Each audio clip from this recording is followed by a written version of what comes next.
안녕하십니까. 사주상담가 이기호입니다. 오늘은 전공 심화과정 기초 제12-1강으로 육친과 궁합이 되겠습니다. 우리가 궁합이라는 게 상당히 중요한데요. 그 사주에서 사주 분석을 할 때 매우 중요한 부분을 차지하고 있습니다. 내가 저 사람하고 내가 저 사람하고 잘 맞느냐 안 맞느냐, 이런 것은 사람이 인생을 살면서 상당히 중요한 관심사가 될 수 있다고 생각합니다. 특히 결혼하는 사람들, 앞으로 평생을 같이 살아야 되는데 저 배우자 될 사람이 나하고 잘 맞겠느냐 안 맞겠느냐, 이런 것에서부터 시작해서 직장 상사, 그리고 같이 동업을 해야 되는데 저 사람하고 나하고 맞겠느냐, 뭐 이런 식으로 궁합이라는 것은 대단히 중요하다고 생각을 합니다. 그러면 우리가 궁합을 본격적으로 공부하기 전에 일단 육친에 대해서 정리를 할 필요가 있고요. 육친에서 사용하는 여러 가지 몇 가지 의미를 살펴본 후에 그 다음에 궁합을 아주 자세하게 들어가 보도록 하겠습니다. 자, 그러면 시작하겠습니다.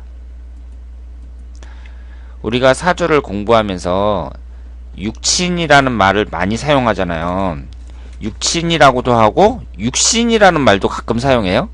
그리고 십성이라는 말도 사용하고 그러는데, 이번 시간에 이 개념에 대해서 자세하게 한번 알아보도록 하겠습니다. 우선 육친이라는 말이요, 이게 똑같은 한국말이라도 한자가 다르면 다른 내용이죠. 육친이라는 게 여기에 나와 있는 것처럼 고기 육자가 들어있는 것이 있고 여선 육자가 들어간 것이 있습니다. 이 고기 육자가 들어간 것은 그 한자 뜻대로 혈연 중심이라고 말씀을 드릴 수가 있죠. 그러니까 나하고 같은 피를 나눈 사람, 그러니까 부모와 자식 간의 관계라든가 형제 간의 관계라든가 이런 것을 육친이라고 합니다. 그런데 우리가 그 사주명리학에서 일반적으로 육친이라고 할 때에는요, 이 고기 육자를 사용한 게 아니라 여선 육자를 사용한 육친을 말합니다. 그러니까 이 혈연 중심의 관계에서 배우자를 넣은 거죠. 배우자라는 것은 나하고 피가 섞이지는 않았잖아요. 하지만 가족의 같은 가정을 이루는 데 있어서 가장 중요한 요소라고 할 수 있죠. 그래서 혈연 중심의 육친에 배우자를 더한 것, 이것이 바로 사주에서 말하는 일반적인 의미의 육친이라고 말씀을 드릴 수 있습니다. 그리고 우리가 이제 사주 분석을 하면서 육신이라는 말도 많이 사용을 하는데요. 육신이라는 것은 비식재간인, 그러니까 비경겁재, 식신상간, 편재정재, 편간정간, 편인정인, 이런 이 5가지에다가 일간, 나 자신이 당연히 포함이 돼야 되잖아요. 그러니까 이 비식재간인의 일간을 포함한 것을 육신이라고 합니다. 그래서 십성육친이라는 것은 뭐냐면요, 이 십성의 특성을 가족관계에 대입해서 인간관계를 파악하려는 객관적인 수단이다, 이렇게 말씀을 드릴 수 있습니다. 그러니까 우리가 십성을 통해서, 십성이라는 게 예를 들어서 관성운이다. 그러면 그 관성운이라는 것이 직장을 나타내기도 하고, 그리고 심리적인 의미에서 나를 잡아주는 심리적인 억제력, 뭐 이런 식으로 제가 예전에 강의할 때 앞에서 설명을 드렸었는데, 사회적인 관점에서 볼 수도 있고 심리적인 관점에서 볼 수도 있고, 이 십성이라는 게요, 그리고 가족적인 육친적인 관계에서도 볼 수 있다, 이렇게 말씀을 드렸는데, 이 십성을 이용해서 가족관계에 대입하는 거죠.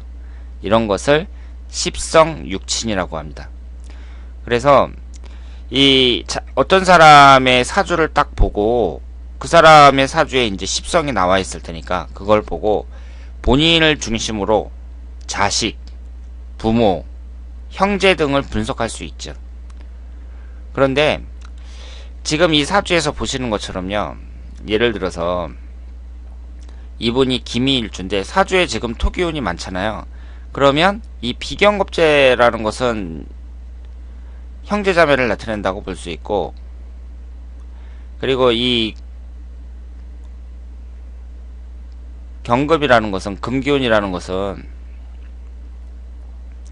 자식운을 나타낼 수 있고, 이것이 이제 여자사주니까요. 그리고 여기에 이제 목기운이 있는데, 을목이 있는데, 이것은 목국토로 관성운을 나타내니까 남편을 나타낸다고 볼 수가 있죠. 그러니까 이 십성을 통해서 가족관계로 파악을 할 수가 있습니다. 그런데 사람들이 사주를 분석할 때 저한테 사주를 의뢰하면서, 제가 나중에, 여자분이 사주를 의뢰하는데 제가 나중에 어떤 남자를 만날지 얘기를 해달라고 이렇게 말씀하시는 분도 있고, 나중에 자식 복은 있는지 봐달라고 하시는 분도 있고, 그리고 남편 복은 있는지 봐달라, 뭐 이런 식으로 물어보시거든요. 그러면 그분의 사주를 보면서 이 십성을 통해서 파악을 하는 거예요. 그런데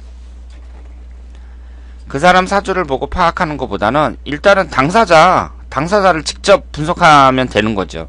그러니까 그분의 사주를 보고, 지금 자식을 키우고 있는데 내가 자식복이 있는지 한번 봐달라 이렇게 말씀하시지만, 그분 사주를 보면서 자식복을 본다는 건 그 자식에 대해서 간접적으로 보는 거나 마찬가지잖아요. 그러니까 그 자식의 사주를 직접 달라 그래갖고 그 자식을 분석하는 것이 바람직하죠. 그것이 가장 정확하다고 볼 수 있습니다. 그런데 이 육친에 있어서요, 이 사주를 보면, 제가 궁성론에서 말씀을 드렸는데, 자리가 있잖아요. 자리. 예를 들어서 기미일주에서 미토가 앉아있는 이 일지라는 자리는 배우자궁이고요.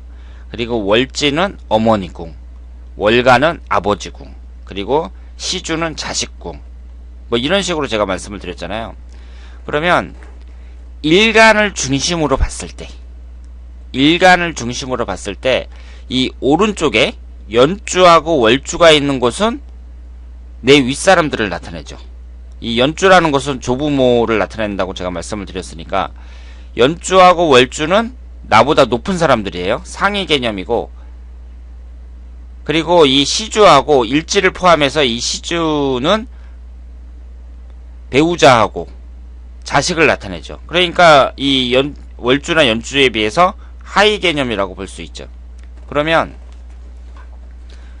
이분의 사주를 봤을 때에는 지금 자식을 나타내는 것이 여자사주에서는 식신상간운이잖아요. 그런데 식신상간운이 상위 개념에 다 포진되어 있어요. 지금 경금, 신금이 식신상간운에 해당하는 금기운인데, 이곳이 시주나 일주에 있는 것이 아니라 연주와 월주에 있습니다. 그러면 우리가 이걸 딱 보면서, 이 사람은 자식한테 꼼짝 못하는구나. 그러니까 자식을 떠받든다고 볼 수 있죠. 지금 자식을 나타내는 식신상간운이 상위 개념인 연주와 월주에 다 앉아있으니까요. 그리고 남편을 나타내는 을목이 어디에 있냐면 시주에 있습니다. 그러면 우리가 이걸 보면서 어떻게 판단을 하냐면, 남자를 나타내는 이 목기운이 시주에 있으니까, 시주라는 것은 자식궁이잖아요. 그러면 여자보다 나이 어린 남자랑 결혼할 수 있겠구나, 그렇게 해석할 수도 있고요. 그리고 남편은 옛날부터, 그 여자는 남편을 하늘처럼 받들라고 그렇게 옛날 책에는 그렇게 나와 있잖아요. 그런데 이 남자를 나타내는 것이 월주도 아니고 시지에 있는 것도 일지에 있는 것도 아니고 시주에 있거든요. 자식궁 있는 데 있단 말이에요. 하위 개념이죠. 그러니까 이 사람은 남편을 가볍게 생각하는구나. 마음에 안 들면 함부로 할 수도 있겠구나. 이런 식으로 생각할 수 있죠. 거기에다가 지금 그 배우자궁이 일지인데 충미충으로 깨지고 있죠. 배우자궁이. 그러면서 비경겁제는 엄청 강합니다. 이런 식으로 우리가 이제 그 다른 것을 안 보고, 10년 대운이라든가 뭐 다른 것을 안 보고, 단지 이 십성이 앉아있는 자리, 그것만 보고서도 어느 정도 파악을 할 수 있다. 이렇게 말씀을 드릴 수 있습니다. 자, 십성이 앉아있는 자리에 따라서 이런 식으로 보는 방법도 있다는 거, 이 정도만 알아두시고 궁합으로 넘어가겠습니다. 이 궁합이라는 것이 우리가 이제 말은 많이 하는데요. 특히 사주에서는 상당히 중요한 부분입니다. 그래서 우리가 사주를 본다 그랬을 때 내 사주를 보는 것도 물론 중요한데 나하고 어떤 사람하고 잘 맞을지 안 맞을지 그런 것도 대단히 중요하죠. 그래서 일반적으로 궁합이라고 하면은요, 나와 관련된 모든 것과 편안한 관계 형성의 정도, 그러니까 나하고 저 사람하고 잘 맞겠느냐, 그리고 꼭 사람뿐만 아니고요, 물건에도 적용을 해요. 사람들이 흔히 얘기를 하는 거 보면, 아, 나는 자동차하고는 궁합이 안 맞는 것 같아, 그래서 나는 운전 안 할 거야, 이런 사람도 있고, 나는 스마트폰하고 궁합이 안 맞는 것 같아, 나는 스마트폰 이거 어떻게 작동하는지 하나도 모르겠어, 이렇게 말하는 분들도 있거든요. 그러니까 궁합이라는 말을 참 폭넓게 사용을 해요. 그런데 이 궁합 분석이라는 것은요, 단순히 사주를 분석하는 정도에서 끝나는 게 아니에요. 왜냐하면 그 궁합이라는 게, 그러면 저 사람을 예로 들었을 때 저 사람하고 나하고 궁합이 잘 맞느냐 안 맞느냐, 이게 그 사람의 성격이라든가 취향이라든가 뭐 이런 것까지 아주 다양하게 따지거든요. 그리고 또 중요한 것은 저 사람하고 나하고 그럼 잘 맞는데 이것이 계속 지속되느냐 이거죠.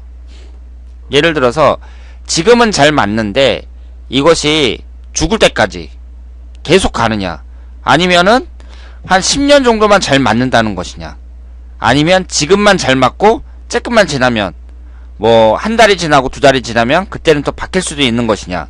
왜냐하면 인간이라는 것은 계속 변하잖아요. 인간이라는 것은 계속 변하는데 궁합이 잘 맞는다고 했을 때 그 지속성의 여부, 언제까지 잘 맞는 거냐, 이런 것도 한번 생각을 해볼 수가 있고, 그리고 무궁무진하거든요. 잘 맞는다 안 맞는다 하는 것이 그 사람의 성격, 취향, 분위기, 그 밖에 사람들이 흔히 얘기하던 무슨 성적인 관계 뭐 이런 것까지 무궁무진하니까 이 궁합 분석이라는 것이 상당히 고차원이다, 이렇게 말씀을 드릴 수 있습니다. 그리고 우리가 흔히 궁합이라고 하면 남녀 간의 궁합을 말하잖아요. 그런데 이것도 시대에 따라서 달라요. 그러니까 우리가 남녀 간의 좋은 궁합이다, 그런 것은 지금까지는 어떻게 생각을 했냐면, 남자랑 여자랑 만나서 해로하는 거, 해로한다는 얘기는 나이가 들어서 할아버지 할머니 될 때까지 헤어지지 않고 잘 사는 것, 이것을 이제 좋은 궁합이라고 했죠. 그러니까 옛날부터 그 서로 결혼을 해가지고 헤어지지 않고 끝까지 잘 살 수 있겠느냐, 이것을 대단히 중요하게 생각을 했습니다. 물론 그럴 수밖에 없었겠죠. 옛날에는 그 아이들을 생기는 대로 낳았으니까 애들이 뭐 보통 5명, 6명, 많으면 10명 넘는 집안도 상당히 많았거든요. 그러면 그렇게 많은 아이들을 다 키워야 되는데, 만약에 여자든 남자든 뭐 헤어진다, 그러면 그 걔네들은 어떻게 되겠어요. 그러니까 그 당시에는 가정을 이제 잘 이끄는 거, 가정을 잘 유지하는 거, 이것이 이제 가장 중요하다고 볼 수 있는데, 요즘에는 조금 바뀌었죠. 그러니까 요즘에 궁합이 좋다, 뭐 좋은 궁합이다, 이 얘기는 만나가지고 행복하게 잘 사는 거, 행복한 거, 이런 걸 말하고, 중간에 이혼할 수도 있는 거죠. 같이 살다가 한 5년 정도 살다가 이혼할 수도 있고 10년 정도 살다가 이혼할 수도 있는데, 그 사는 동안은 행복하게 살 수 있다, 그렇다면은 좋은 궁합이다, 이렇게 생각할 수도 있습니다. 그러니까 개념 자체가 상당히 주관적이고 자기적이라고 할 수 있죠. 그래서 이 궁합이라는 것이 말은 쉽게 하는데 한번 따지고 들어가면은 이것도 상당히 복잡하고, 어떻게 개념을 정의해야 되느냐, 이것도 어려운 문제입니다.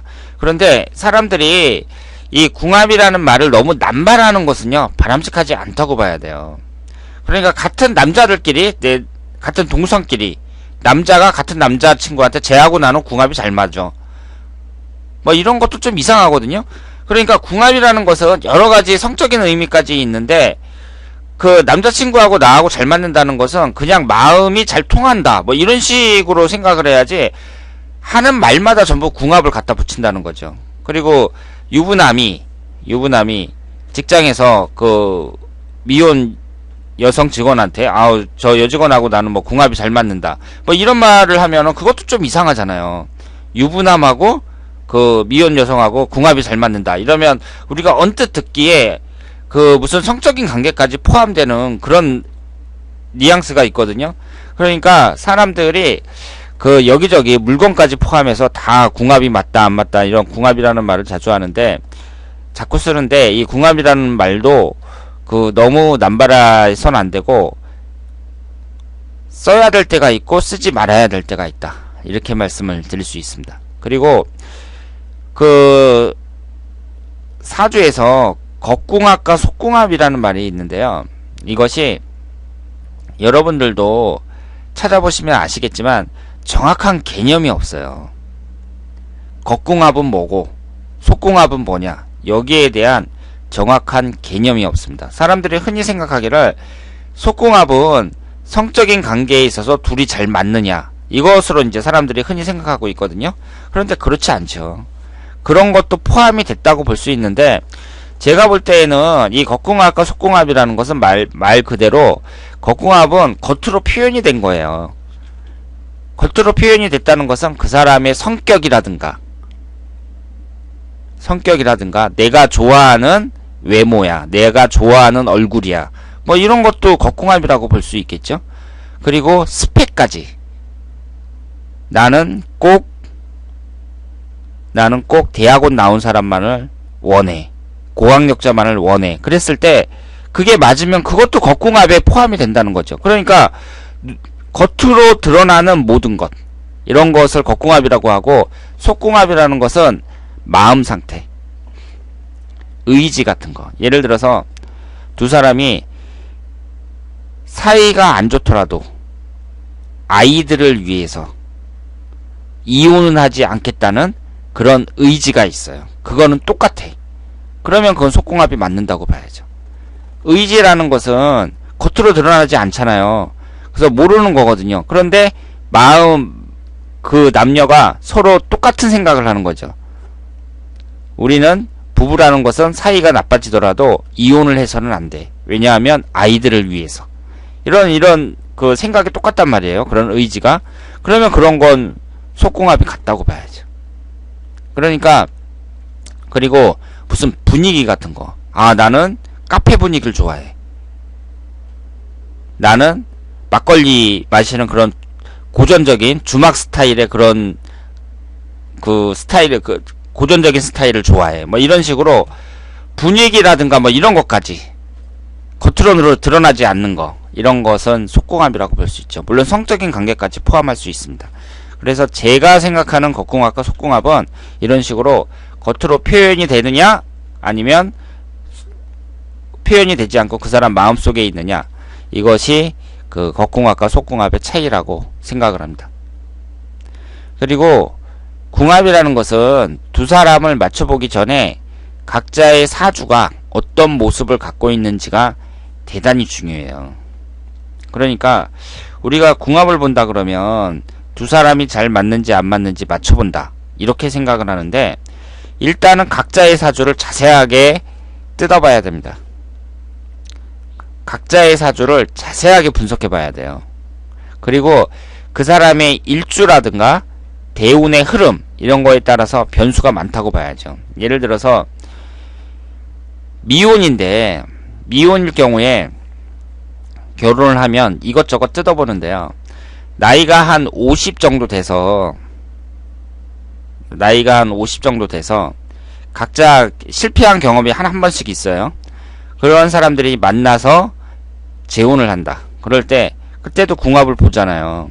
그러면 각자의 사주가 대체적으로 안 좋죠. 한번 이혼을 한 사람들은 특히 배우자궁이 안 좋습니다. 그런데 만약에 미혼이라면 20대 미혼 남녀가 만났다면 그것은 중요하죠. 왜냐하면 배우자 운이 안 좋다는 것은 이혼할 가능성이 높다는 거니까요. 그런데 한 번씩 다 이혼을 하고 그리고 자식들도 다 있고 나이는 한 50 정도 돼갖고 궁합을 본단 말이에요. 그러면 배우자 궁이 안 좋다는 것은 별로 중요하지 않아요. 배우자 궁이 안 좋았으니까 이혼을 했겠죠. 그러면 중요한 건 뭐냐? 대운이 중요하죠. 이 사람이 지금까지는 결혼도 실패하고 뭐 여러가지 우여곡절이 있었겠지만 앞으로 남은 인생을 잘 살아보자고 만나는 거잖아요. 그러면 지금 나이가 50이다. 그럼 지금부터 시작해가지고 50대하고 60대 이 대운의 흐름이 용신대운으로 흐르면 좋죠. 그런데 기신대운으로 흐른다. 그러면 이런 생각을 할 수 있는 거예요. 아, 이 사람은 그러면 예전에 이혼을 했는데 용신대운으로 흘렀을 때 이혼을 했단 말이에요. 그러면 용신대운으로 흘러도 이혼을 했는데 그럼 나를 만나서 앞으로 기신대운으로 흐른다. 그랬을 때 어떻게 되겠느냐? 운이 안 따라주는 사람 아니냐? 이렇게 생각을 할 수가 있는 거죠. 그래서 궁합이 두 사람이 잘 맞느냐 안 맞느냐 이런 것을 이제 맞춰보는 것으로 생각을 하지만 물론 그것도 중요하지만 일단은 각자의 사주가 대단히 중요하다 이렇게 볼 수 있고 한 사람의 사주가 우수하잖아요. 그러면 그 사람은 웬만한 예를 들어서 남자라고 할 때 남자의 사주가 아주 좋다. 그러면 웬만한 여자를 만났을 때 다 잘 맞는다고 봐야 돼요. 그런데 만약에 사주가 안 좋잖아요. 그러면 웬만한 여자를 만났을 때 다 안 좋다고 봐야 돼요. 그 사람은 자신하고 아주 잘 맞는 그 소수의 여성만을 만났을 때 어느 정도 통한다고 봐야 됩니다. 그러니까 그 궁합이라는 것도 1차적으로는 각자의 사주가 우선 중요하고 그 다음에 이제 두 사람을 맞춘다 이렇게 볼 수 있죠. 그러니까 제가 이 예를 들었는데 고소득자의 이혼율이 매우 낮거든요. 예전에 신문에 한번 난 적이 있었는데요. 그때 연봉이 1억인가 2억인가 그 이상 되는 사람들은 이혼율이 제로였어요. 제로. 그 조사한 바에 의하면 이혼율이 제로입니다. 그러니까 남자가 1년 연봉이 아주 고소득이다. 그랬을 경우에는 여자들이 이혼을 안 해요. 그러니까 이런 걸 보더라도 그 궁합만 잘 맞는다고 되는 것이 아니라 그 사람의 능력이라든가 여러가지 기본적인 사항 이런 것이 우수했을 때에는 여자들이 좀 안 맞는 게 있어도 참고 산다는 거죠. 그래서 이 궁합이라는 것이 상당히 고차원적인 그런 분석이다 이렇게 볼 수 있습니다. 그냥 단순히 사주만 보고 그 한 사람의 인생을 분석하는 것보다 훨씬 더 어려워요. 그렇기 때문에 궁합을 본다 그러면 따블로 봤잖아요. 예전 그 보통 그 철학관이라든가 아니면 그런 데 가면은 궁합을 본다 그러면 두 사람 궁합을 본다 그러면 두 사람이 보는 것만큼 그 두 사람 사주 분석 받는 것만큼 그렇게 봤습니다. 그러니까 이 두 사람이 잘 맞춘다, 잘 맞는다, 안 맞는다 이런 것 자체가 그 개념 자체에도 상당히 어렵고요. 잘 맞는다는 게 무슨 뜻이냐 이런 개념 자체도 상당히 복잡하고 어렵고 그리고 고차원적이다 이렇게 말씀을 드릴 수 있습니다. 궁합에 대해서 강의를 하는데 오늘 하루에 다 끝나는 것이 아니고요. 오늘은 서두에 불과합니다. 그 앞으로 몇 시간에 걸쳐서 상당한 시간에 걸쳐서 아주 자세하게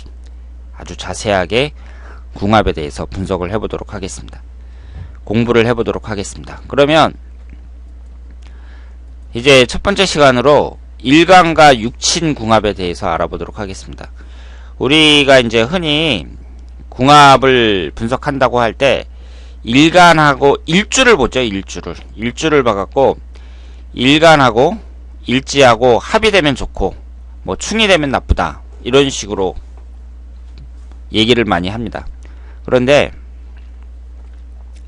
오늘은 일간만 말씀을 드리는 거예요. 일지는 다음 시간부터 아주 자세하게 들어갈 거고 오늘은 그 첫 번째 시간으로 일간에 대해서만 말씀을 드립니다. 이 일간을 갖고 궁합을 볼 때에는요, 우선 기본적으로 아셔야 될 게 뭐냐면 남자는 양일간이고 여자는 음일간이에요. 그러니까 원래는 이 기본적인 게요, 남녀가 있으면 남자는 양을 뜻하고 음양관계에서 여자는 음을 뜻해요. 그러니까 우리가 일주를 갖고 이렇게 이제 두 사람의 궁합을 맞춰본다고 했을 때 남자가 양이고요, 지금 이분처럼 남자가 경진일주잖아요, 여자가 을의일주란 말이에요. 그러면 이렇게 남자가 양일간이고 여자가 음일간일 때 그때는 합이 돼요. 을경합. 그래갖고 이것이 합이 되니까 궁합이 맞는다, 뭐 이런 식으로 얘기를 하죠. 그런데 무조건 합만 됐다고 해서 되는 게 아니고, 그리고 일간이 합이 됐다 그래서 무조건 좋은 궁합이다 이건 아니고, 여러 가지가 있죠. 여러 가지 그 좋은 궁합이 되는 여러 가지 요건 중에 하나가 성립이 된다, 이렇게 말씀을 드릴 수 있고요. 다른 책 보면 합이 되면 좋다고 나와 있어요. 합이 되기만 하면 좋다고 나와 있습니다, 다른 책에는. 그런데 절대 그렇지 않고요. 합이 되잖아요. 그럼 합이 되면 생성된 오행이 용신이어야 돼요. 그러니까 이 사주처럼 을경합이 되잖아요. 그러면서 금기운이 생성이 된단 말이에요. 그러면 그 금기운이 두 사람에게 용신운이어야 됩니다. 그리고 만약에 두 사람이 다 안 되잖아요. 그럼 한 사람이라도, 특히 남자 쪽이라도 그 용신운이 되면 그건 괜찮은 궁합이다, 이렇게 보고 있습니다. 그러니까 지금 이분들을 보면 지금 토기운하고 금기운이 워낙 강해갖고 금기운은 기신운에 해당이 되거든요. 그리고 이분 같은 경우도 금기운이 월지 포함해서 두 개나 되니까 금기운은 기신이 될 수밖에 없단 말이에요. 그러니까 이 두 사람은 을경합이 됐다고 하더라도 별로 효과가 없어요. 합이 되더라도 생성된 오행이 용신이어야 된다, 이렇게 주장하는 사람은 저밖에 없습니다. 다른 책에 보면 전부 다 합만 되면 좋다, 이렇게 나와 있습니다. 그런데 우리가 오늘 그 일간에 대한 그 육친궁합을 한번 자세하게 따져보려고 하는데요. 이렇게 남자가 양일간이고 여자가 음일간이란 말이에요. 그럴 때에는 합이 됐을 때 뭐 좋다 나쁘다 얘기를 할 수가 있어요. 그런데 만약에 여자가 양일간이고 남자가 음일간이다, 이렇게도 될 수가 있겠죠. 그러니까 지금 이 경진일주가 여자고 을의일주가 남자다, 이럴 수도 있는 거잖아요. 이럴 경우에는 합이 안 된다는 거죠. 이럴 경우에는 합이 안 되는 것으로 보고 있습니다. 왜냐하면 이 음양이라는 것은요, 남자는 양일간이고 여자는 음일간인데 이건 거꾸로 됐잖아요. 이거는 그 여자가 양일간이고 남자가 음일간이다, 지금 이렇게 이제 가정을 한 거 아니에요. 그럴 경우에는 합이 안 된다고 보고 있어요. 그러면 그럴 경우 어떻게 해야 되느냐? 신강한 사주일 경우하고 신약한 사주일 경우하고 다릅니다. 그러니까 신강한 사주일 경우에는요, 내 힘을 빼주는 식상운이 용신운이 되고, 신약한 사주일 때에는 나를 생해주는 인성운이 용신이 된다, 이렇게 말씀을 드릴 수 있습니다. 그러니까 예를 한번 들어볼까요? 지금 이 사주를 보면은요, 여자가 갑진일주예요. 그렇죠. 그리고 남자가 기사일주입니다. 그럼 갑기합이 되잖아요. 합이 되잖아요. 합이 되는데 이 남녀를 무시하고 그냥 합이 되면 좋은 거다, 이렇게 주장하는 사람들도 엄청 많습니다. 그러니까 사주 명리학이라는 게 이론이 너무 다양해요. 그러니까 남자든 여자든 그거 따질 필요 없이 그냥 합만 되면 좋은 거다, 이렇게 주장하는 사람들도 많습니다. 그리고 이런 식으로 따지면 너무 시간도 오래 걸리고 복잡하니까 그 남녀 안 따지고 하는 경우도 많이 있는데요. 그런데 이렇게 여자가 양일간이고 남자가 음일간일 경우에는 합이 안 된다고 보고 있습니다. 그러니까 이것은 각기합이 돼봤자 좋을 게 없다, 이렇게 보는 거죠. 그러면 이 양일간인 여성에게는 그럼 어떤 일간이 왔을 때 좋은 오행이냐. 지금 이 사주가 목기운이 5개나 되죠. 신강한 사주잖아요. 그러니까 내 힘을 빼는 거. 화기운이 들어왔을 때, 식상운이 들어왔을 때 나한테 좋은 일간이라고 보는 거죠. 그러니까 목기운에서 그 식상운이라는 건 화기운이잖아요. 그럼 병화하고 정화가 있는데 병화나 정화도 괜찮은데 정화가 더 좋죠. 간목 입장에서는. 그래서 정화나 병화가 왔을 때 일간이 궁합이 잘 맞는다. 이렇게 보는 거죠. 그러면 이 남자 입장에서 봤을 때 이 남자분은 일간이 기토잖아요. 기토인데 지금 이 사주가 약간 신약한 사주거든요. 지금 토기운이 월지 포함해서 3개나 있고 그리고 이 화기운이 하나 있지만 지장간까지 분석을 해보면 신약한 사주입니다. 그러면 이분은 신약하니까 나를 생해주는 인성운이 용신운이 되겠죠. 그러니까 이분한테도 화기운하고 토기운이 용신운이죠. 그러니까 여자가 정화나 병화 일간이 왔을 때 잘 맞는다. 이렇게 볼 수 있습니다. 그래서 여기에 보시면은 이렇게 표를 다 만들어 놨어요. 제가 이 표 만드느라고 진짜 힘들었습니다. 제가 다른 데에서 그냥 캡처를 해올까 하다가 나중에 그 문제가 생길까봐 직접 만들었거든요. 그러니까 이런 식이죠. 남자가 간목이란 말이에요. 남자가 간명이면 그냥 이 간목이라는 건 양간이니까 양일간이니까 남자 입장에서는 기토하고 합이 되는 거죠. 여자가 기토일 때 갑기합으로 합이 되는 거예요. 그러면 이게 그 갑기합은 좋은 궁합이다. 이렇게 보는 거죠. 그런데 여자 입장에서 만약에 여자 입장에서 이 간목이라는 것은 양일간이니까 여자는 음이어야 되는데 양이 된다는 것은 합이 안 된다 그랬잖아요. 그러면 여자 입장에서는 만약에 신약하면 나를 생해주는 오행, 목기운을 생해주는 오행은 수기운이잖아요. 그러니까 임수나 개수 일간을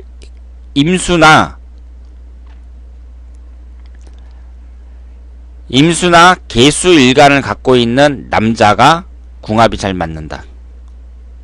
이렇게 볼 수 있죠. 그리고 만약에 신강하다. 여자가 갑일간을 갖고 있는 여자가 신강하다 그러면 내 힘을 빼주는 것이 이제 용신이 될 수 있으니까 목기운에서 식신상간운에 해당하는 게 화기운이잖아요. 그러니까 병화나 정화를 갖고 있는 남자가 그 병화나 정화 일간인 남자와 궁합이 잘 맞는다. 이렇게 볼 수 있습니다. 그러니까 남자가 양일간, 여자가 음일간일 때에는 그냥 합 그대로 하면 돼요. 뭐 갑기합이든 병신합이든 그냥 하면 되는데 반대로 여자가 양일간이고 남자가 음일간이다. 그랬을 경우에는 똑같이 인성하고 식신상간운이 용신이 된다는 거죠. 그러니까 신약한 사주에서는 나를 생해주는 인성운, 그 인성운에 해당하는 일간이 용신운이 되고 그리고 신강한 사주일 경우에는 내 힘을 빼주는 식신상간운에 해당하는 일간이 나하고 궁합이 잘 맞는다. 이렇게 볼 수 있습니다. 그러니까 다시 한번 말씀을 드리면 지금 이 궁합을 보시면은요 정화일간인데 남자예요. 정화일간인데 그러면 이것은 음양의 관계가 안 맞는 거잖아요. 남자는 양일간이어야 되는데 정화가 음일간이니까 이것은 음양의 관계에 안 맞아요. 그러면 우리가 일반적으로 생각할 때 임수인 여자가 들어오면 정임합이다. 그래갖고 일간이 합이 되네? 궁합이 잘 맞네? 이렇게 생각을 하잖아요. 그런데 그게 성립이 안 된다는 거죠. 왜냐하면 이 음양이라는 것은 남자가 양일간이고 여자가 음일간일 때만 성립이 되는 것이고 지금 이분처럼 남자가 음일간이니까 이 정임한목 정화 입장에서 임수인 여자를 만나봤자 좋을 게 없다는 거예요. 그러면 이 남자분한테는 어떤 일간이 좋은 여자냐? 그것은 일단은 신강한지 신약한지를 분석할 줄 알아야 돼요. 지금 이 사주는 그 인성운이 두 개 있고 그리고 화기운이 비거분이 두 개가 있는데 신강한 사주거든요.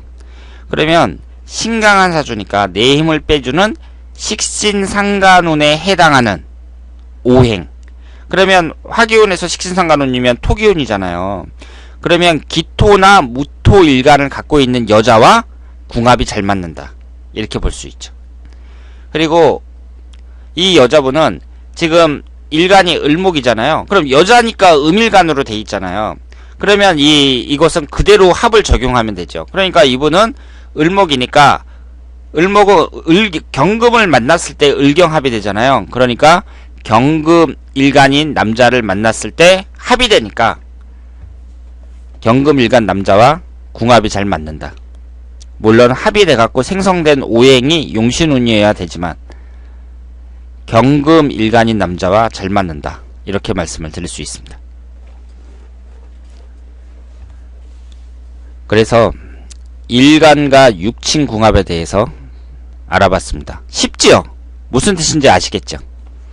그래서 이건 뭐 표를 따질 필요도 없는데 사실 이 표를 볼 필요도 없죠.